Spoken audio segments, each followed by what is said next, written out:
चंद्रयान-3 ने फिर से भेजी पहले से भी ज्यादा भयानक फोटो और चांद का वीडियो। दोस्तों, इस समय चांद का प्रोपल्शन मॉड्यूल और विक्रम लैंडर दोनों अलग अलग हो गए हैं और जब से लैंडर लैंडिंग करने के लिए अपने सफर पर आगे बढ़ रहा है, वैसे वैसे चांद का रहस्यमय खुलासा कर रहा है। आपको बता दें कि चंद्रयान-3 में लगे हाई रेजोल्यूशन वाले कैमरे ने चांद की ऐसी भयानक फोटो के साथ वीडियो को भेजा है जिसे देखकर वैज्ञानिक भी अचंभे में पड़ गए हैं। साथ ही चंद्रयान-3 के लैंडर ने इसरो के पास ऐसा मैसेज भेजा है जिसे देखने के बाद इसरो के वैज्ञानिकों को भी अपने कारनामों पर यकीन नहीं हो रहा है। चंद्रयान-3 के द्वारा भेजी गई तस्वीरों को दिखाने से पहले हम आपको कुछ महत्वपूर्ण जानकारियां देते हैं।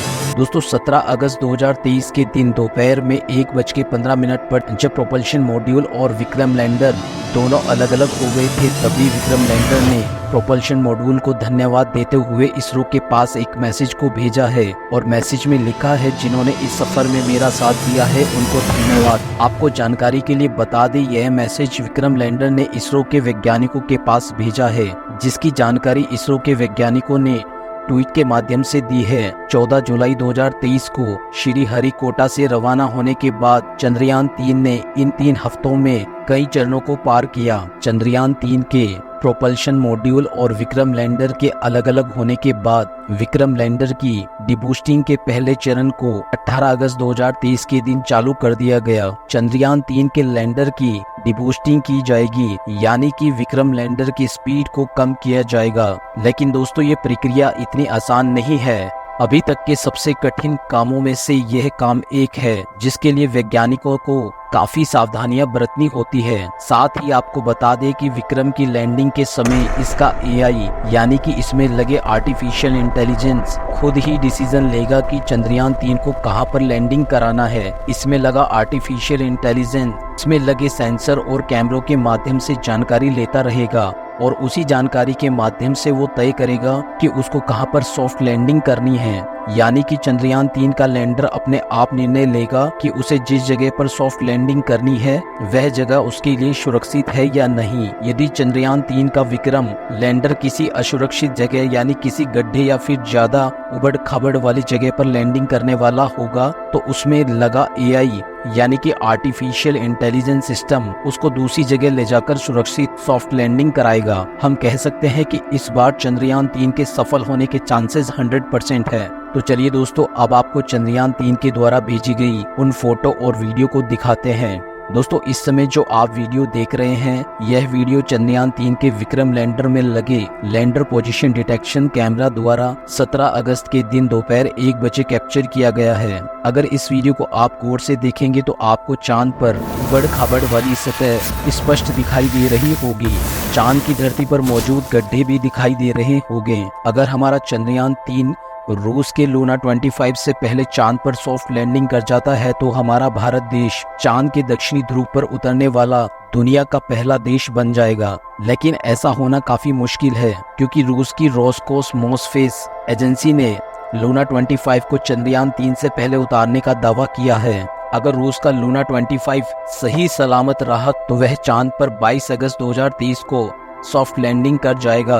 लेकिन अगर लूना 25 के साथ कुछ दिक्कतें आती है तो हमारा चंद्रयान-3 23 अगस्त 2023 को शाम 5:27 पर चांद की सतह पर सफलतापूर्वक सॉफ्ट लैंडिंग करेगा। और अगर ऐसा हो गया तो हमारा देश चांद के दक्षिणी ध्रुव पर उतरने वाला दुनिया का पहला देश बन जाएगा। लेकिन यही एक आखिरी पड़ाव इस पूरे मिशन का सबसे मुश्किल पड़ाव है, क्योंकि यहाँ तक हमारा चंद्रयान-2 भी इसी स्टेप पर आकर फेल हो गया था। लेकिन सवाल ये भी उठता है कि आखिर में चांद की ये दुनिया इतनी खतरनाक क्यों है। आइए इसको भी थोड़ा गहराई से समझते हैं। दोस्तों, हमसे 3,84,400 किलोमीटर की मौजूद चंद्रमा हमारी पृथ्वी का एकमात्र प्राकृतिक उपग्रह है। धरती से देखने पर यह हमें भले ही गोल नजर आता है, लेकिन हकीकत में ये भी पृथ्वी की तरह थोड़ा अंडाकार है। चांद का वायुमंडल बहुत ज्यादा पतला है और ये हीलियम, आर्गन, सोडियम और पोटेशियम से मिलकर बना है। चांद पर पानी भी मौजूद है, जिसकी खोज साल 2009 में हमारे चंद्रयान-1 ने सबसे पहले की थी। लेकिन यह पानी पृथ्वी की तरह लिक्विड की फॉर्म में नहीं है, बल्कि चांद पर यह बर्फ के छोटे छोटे टुकड़ों में मौजूद मौजूद है। आपको शायद इस बात पर यकीन ना हो, लेकिन चंद्रमा हमारी नींद पर भी खास असर डालता है और यह बात एक रिसर्च में साबित हो चुकी है। दरअसल 8 से 10 साल पहले स्विट्जरलैंड के बेसल यूनिवर्सिटी में यह खोज की गई थी कि अमावस्या की रात में लोग ज्यादा गहरी नींद में सोते हैं, जबकि पूर्णिमा की रात में लोगों को नींद ज्यादा अच्छी नहीं आती है। अब इसकी वजह क्या है, ये सवाल अभी भी वैज्ञानिकों के लिए एक रहस्यमय बना हुआ है। आपने बहुत बार सुना होगा कि चांद पर बड़े बड़े गड्ढे मौजूद है, लेकिन इन सभी गड्ढों में सबसे ज्यादा बड़े और गहरे गड्ढे चांद के दक्षिण ध्रुव पर है और चंद्रयान 3 के विक्रम लैंडर को यहीं पर उतरना है। साथ ही इस इलाके में गड्ढे भी सबसे ज्यादा है। आप ये जानकर हैरान हो जाएंगे कि चांद के दक्षिणी ध्रुव में एक ऐसा गड्ढा भी मौजूद है जो चंद्रमा का सबसे बड़ा गड्ढा है, जिसका व्यास 25 किलोमीटर और गहराई 8 किलोमीटर है। इसका मतलब ये हमारे पूरे सोलर सिस्टम का सबसे बड़ा गड्ढा है। दोस्तों, चंद्रमा के दक्षिण ध्रुव को सिर्फ इसके लिए गड्ढे ही इतना खतरनाक नहीं बनाते, बल्कि बेहद ठंडा तापमान भी इस जगह के भयानक होने की एक बड़ी वजह है। असल में इस इलाके में कभी भी धूप नहीं पड़ती, जिसके चलते यहाँ कुछ हिस्सों का तापमान -50 डिग्री सेल्सियस तक पहुँच जाता है। अब ऐसे में कोई नहीं जानता कि यहाँ पर कौन से रहस्यमय छुपे हुए हैं। वैज्ञानिकों का अनुमान है कि चांद के इन गड्ढों के नीचे बेशुमार पानी छुपा हुआ है, या फिर ऐसा हो सकता है कि यहाँ हमें कुछ ऐसा मिल जाए जिससे यह पता चले कि दूसरी प्राकृतिक संसाधन जैसे सोडियम, मरकरी, मीथेन और अमोनिया का खजाना यही है। यही वजह है कि हमारे इसरो के वैज्ञानिकों ने अपने चंद्रयान 3 चंद्रमा के इस खतरनाक इलाके में भेजने का रिस्क उठाया है। लेकिन सवाल ये भी उठता है कि रूस और अमेरिका आज से करीब 50 साल पहले ही चांद पर पहुंच गए थे, पर उन्होंने चांद के इस इलाके को खोजने की कोशिश क्यों नहीं की? क्या इसके पीछे कोई ऐसी वजह है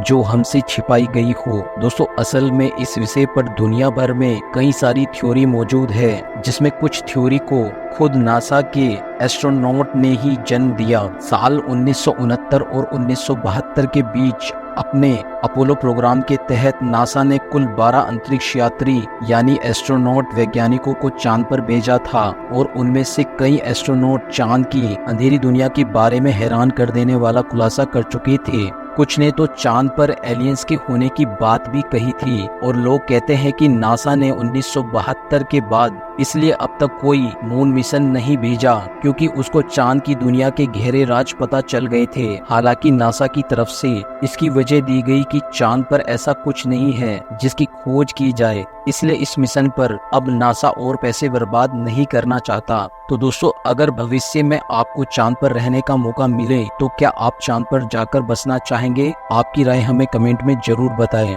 दोस्तों, आज की इस वीडियो में इतना ही। आपकी आखिरी जिम्मेदारी चंद्रयान 3 की ये इन्फॉर्मेशन आपको कैसी लगी हमें कमेंट करके जरूर बताएं। वीडियो अच्छी लगी है तो वीडियो को लाइक एंड शेयर जरूर करें। चैनल पर पहली बार आए हैं तो पब्लिक आई टिप्स चैनल को सब्सक्राइब करें, और अधिक जानकारी के लिए आप हमारी वेबसाइट www.publicitips.com पर जाकर विजिट भी कर सकते हैं। मिलते हैं आपसे एक और नई वीडियो के साथ, तब तक के लिए till take care and bye bye.